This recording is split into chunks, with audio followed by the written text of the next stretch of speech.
3, 2. Presentación.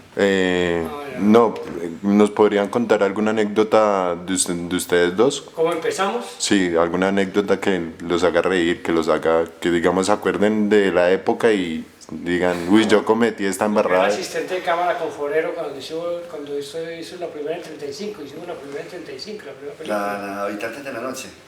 Eso. Y con el negro Forero era el fotógrafo y yo era asistente de cámara.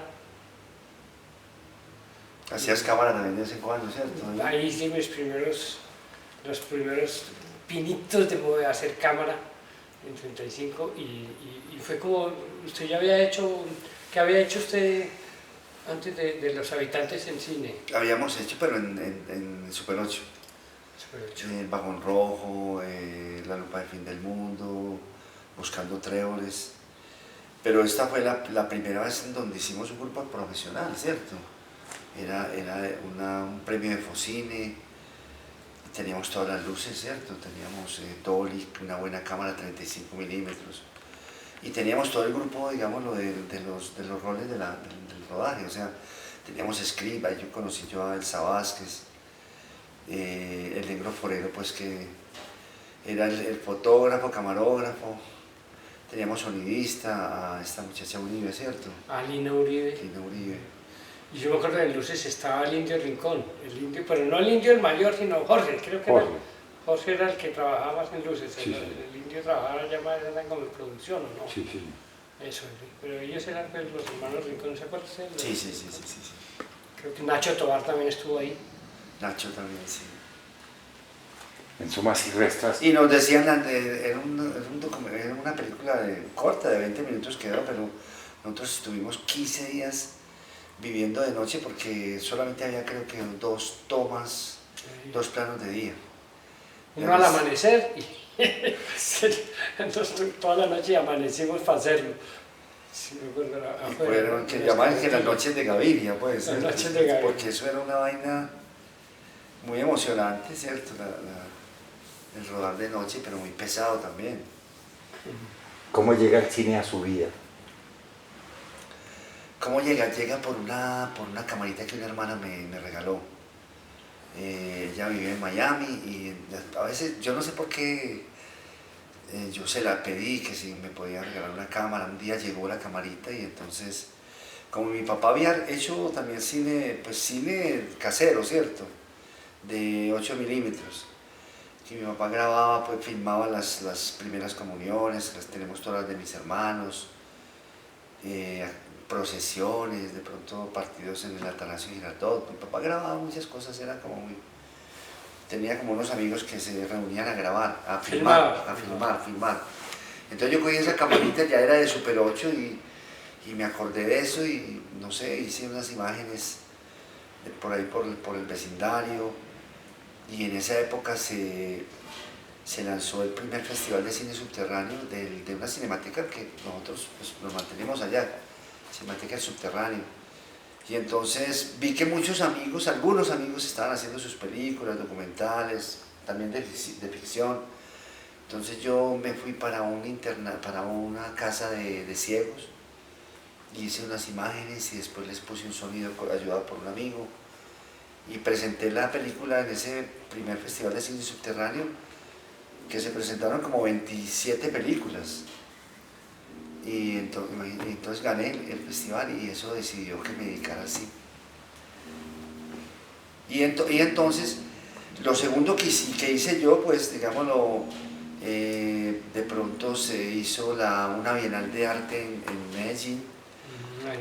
Y entonces yo fui porque creo que Dora Ramírez, una pintora, me dijo que una artista de performance argentina se llamaba Menuhin, ¿cierto?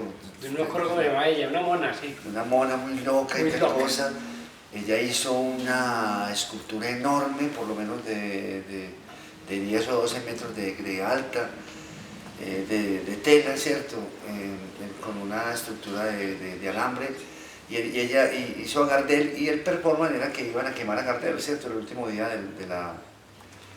La Bienal. de la Bienal. Entonces yo me fui, no sé, ella me contrató a través de Dora Ramírez, de que yo le hiciera imágenes de toda esa vaina. Entonces yo me fui a hacer imágenes y de pronto encontré que había me encontré con Sergio Cabrera, que era amigo nuestro ya. Él había, digámoslo, sido el fotógrafo de una película que hizo Luis Alberto Álvarez, el crítico, que se llamaba El Niño Invisible. Entonces yo ya lo conocía. Entonces me dijo, no, estoy haciendo aquí unos documentales sobre el arte no objetual y sobre la Bienal y demás. Y aquí está el sonidista, y el sonidista era Rodrigo Lalín.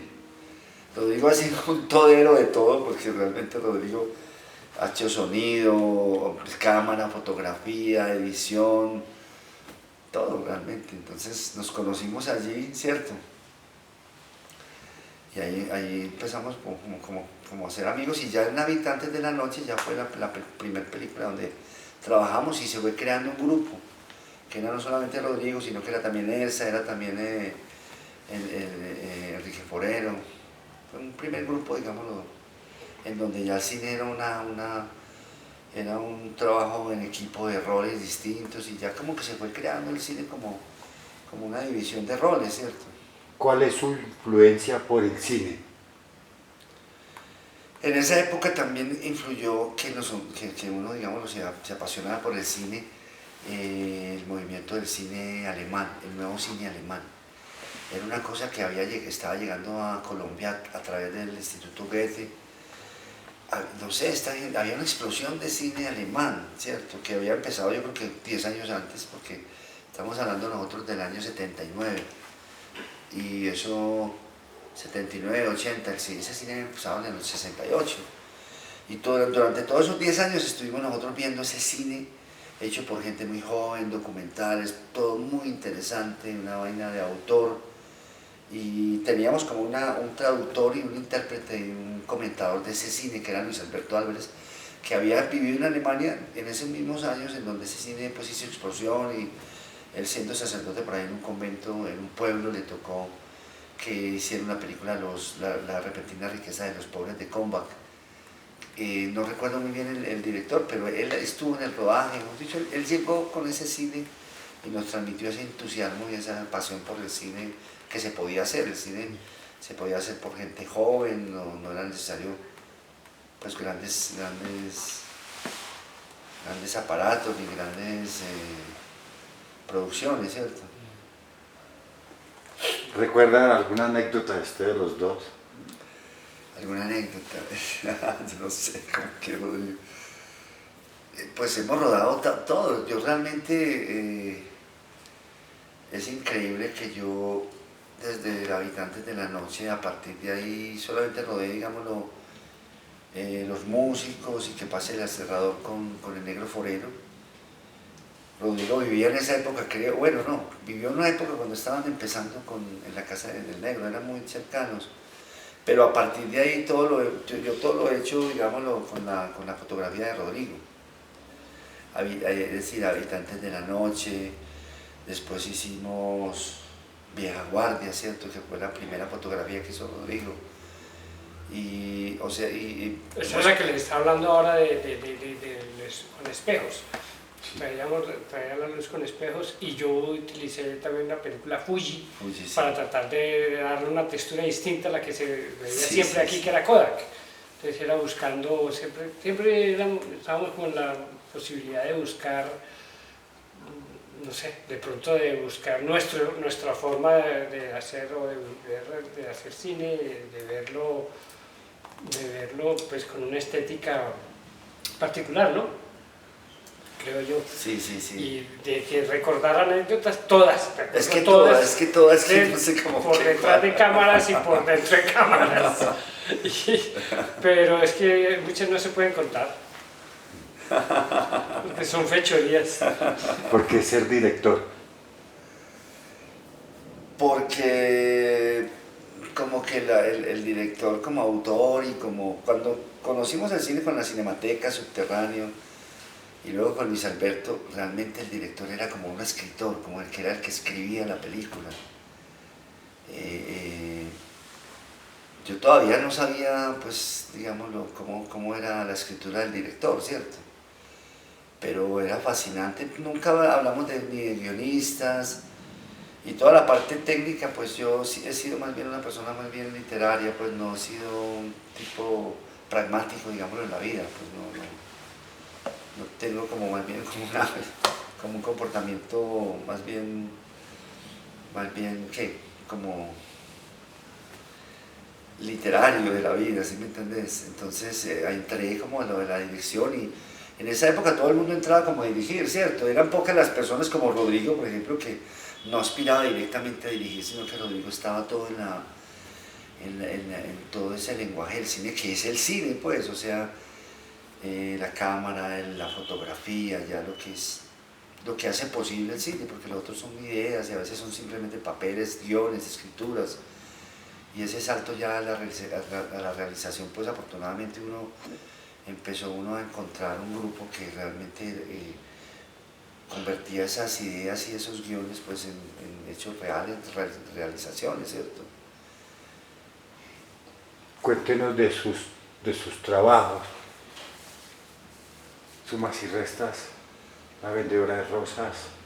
Sí, o sea, nosotros antes, o sea, hubo un punto, creo que para todos y para mí muy importante, pero para todos los que estuvimos en esa experiencia, que fue Rodrigo Eno Futuro, que fue como esa inmersión en la ciudad.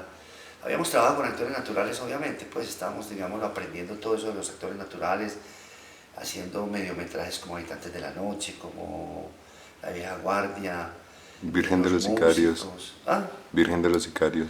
La Virgen de los Sicarios ya sí fue una experiencia mucho más tarde, o sea, cuando nosotros hicimos Rodrigo Eno Futuro, que lo hicimos en el 86, la película salió al público en el 90, pero en el 86 cogimos toda esa experiencia de actores naturales. O sea, la película era una vivencia, era una cosa viva, porque